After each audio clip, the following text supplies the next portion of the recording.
Olá, pessoas evoluídas! Hoje eu trago aqui pra gente sugestão de leitura. Então, hoje aqui é com o livrinho Buracos Negros, do Stephen Hawking, professor lucasiano na Universidade de Cambridge. Um cargo deveras impressionante, é uma cadeira que foi ocupada anteriormente por ninguém menos do que Isaac Newton. E nesse livro aqui, o professor Hawking, ele traz pra gente um bate-papo sobre buracos negros. No caso, você pode ver aqui ó, no subtítulo, ó, palestras da BBC Rafe Lectures, alguma coisa assim. Digamos que assim que eu recebi o livro eu fiquei bastante decepcionado, porque eu sempre vi esse livro nos sites, né, para vender, eu nunca tinha visto ele na livraria. Ele tem uma capa muito parecida com outros dois, também do Stephen Hawking, um que é Uma Breve História do Tempo, um livro fantástico, e o outro que é O Universo numa Casca de Nós, outro livro maravilhoso. Então eu pensei, pô, os três juntinhos ficaria bem legal, cada um ali com suas 200, 300, 400 páginas, não lembro de cabeça. Mas aí eu comprei esse daqui, tava uma promoção bem bacana, pô, legal, frete grátis, vamos lá, vamos receber. Quando eu tirei do pacote, a finurinha do livro. Tem aqui suas 60 páginas mais ou menos. Então, um pouquinho diferente do que a gente está acostumado a ler, né? Livros desses assuntos científicos. Tem no mínimo 250 páginas, menos que isso é bem impossível. Mas, de qualquer forma, eu entendi o motivo disso, é porque é como se fossem palestras dele que foram transcritas. Porque o professor Hawking, com o problema de distrofia muscular dele, ele sempre escreve o texto do que vai ser falado antes, de forma incrível até, né? Usando o movimento de um único dedo para ir de letra em letra, marcando as palavras, e ele faz toda o texto do que vai exibir na palestra dele, e a voz mecânica lá, a voz de robô, fala por ele. Então o que está aqui é basicamente só o que ele falou na palestra. Era difícil no contato com ele poder fazer perguntas, porque ele demoraria muito para responder. Então meio que a palestra dele é que está escrita aqui. Não vou dar spoilers do livro, é claro, né? É só uma sugestão para ver se você se interessa na leitura. Mas, rapidamente, o que a gente interpreta como buraco negro, né? Buraco negro, aula inicial. Ele é um corpo extremamente massivo, só que ele ocupa muito pouco espaço. Então ele tem o que a gente chama de densidade praticamente infinita. É muita massa concentrada num único ponto. Mas muita massa concentrada num ponto não dá para falar isso não. Infinitesimalmente pequeno. Isso faz ele ter uma densidade muito grande. Quanto mais massa a gente tem num certo local do espaço, mais o espaço ao redor daquele corpo vai ser distorcido. É isso que causa a gravidade. Quando você pega corpos gigantescos, como planetas ou estrelas, eles têm órbitas, eles giram um em torno do outro, justamente porque a presença deles naquele local do espaço distorce o espaço de uma forma que qualquer coisa que passe perto deles fica direcionada ao centro deles. Inclusive a gente, a mesa, a cadeira, a cama que você está sentado, qualquer coisa. Tudo que tem massa distorce o espaço ao redor.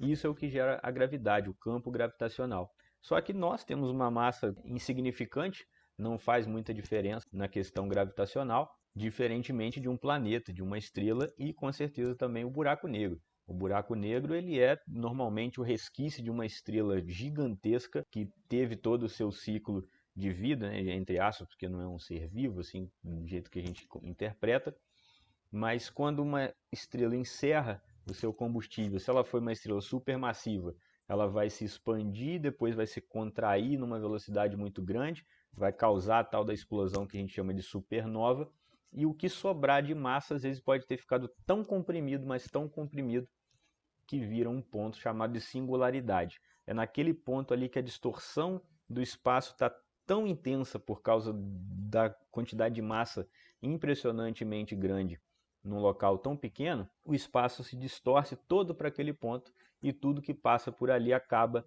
sendo direcionado para aquele ponto. E não tem nada rápido o suficiente para fugir desse buraco negro, nem mesmo a luz. A luz, quando passa perto da distorção que um buraco negro causa, ela é direcionada para o centro dele e não sai.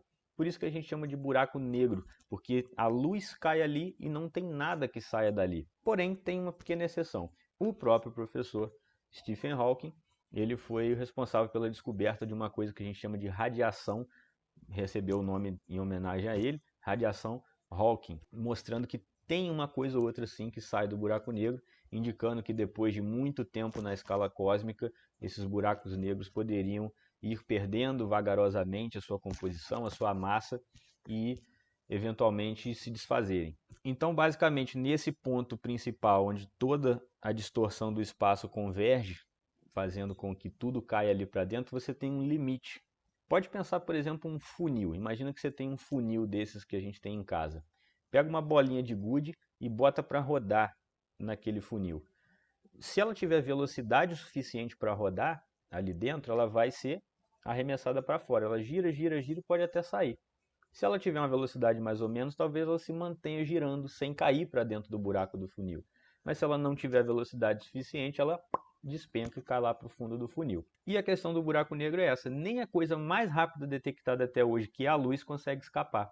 E justamente a borda do funil, no caso do buraco negro, você teria uma delimitação chamada de horizonte de eventos.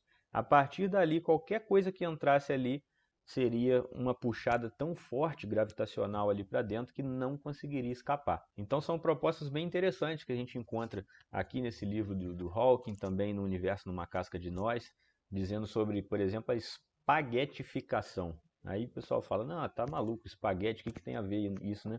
Por causa desse horizonte de eventos, qualquer coisa que passa dali, qualquer partícula que entra ali, não consegue mais escapar. Então imagina você, um astronauta ali no meio do espaço, você chega perto do horizonte de eventos. Se você colocar um dedo para dentro desse limite, o seu dedo começa a ser puxado para dentro do buraco negro, e isso geraria um esticamento da matéria, e aí, consequentemente, você talvez rasgasse, ou então você começasse a ser puxado todo.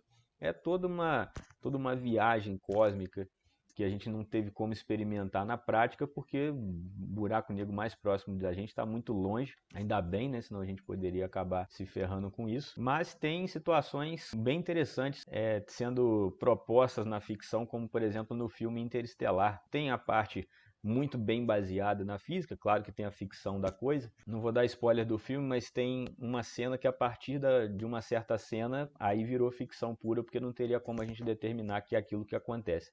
Mas antes dessa cena crucial, a visita de planetas que os caras fazem lá realmente é bem baseada no que esperaria estando próximo de um buraco negro. Coisas que são provadas matematicamente, mas não em campo, isso não é nenhum problema. O próprio Albert Einstein, por exemplo, fez várias descobertas que simplesmente ele só pôde provar matematicamente anos e anos depois que a tecnologia foi boa o suficiente para poder realmente mostrar que ele estava certo, como por exemplo a existência do raio laser, as ondas gravitacionais. Então a gente já tem muita coisa indicada matematicamente pelos astrofísicos, pelos físicos espaciais, que realmente é possível. Então fica essa recomendação de leitura, se não me engano são 2 palestras que tem transcritas aqui, e como o professor Hawking sempre foi muito bem humorado, muito bom para explicar para o público leigo coisas complicadíssimas de uma física profunda igual a que ele estudava. Então vale muito a pena, espero que você se interesse. Obrigado aí pela sua companhia. Envie o vídeo aí para amigos que você acha que pode se interessar e a gente se vê numa próxima.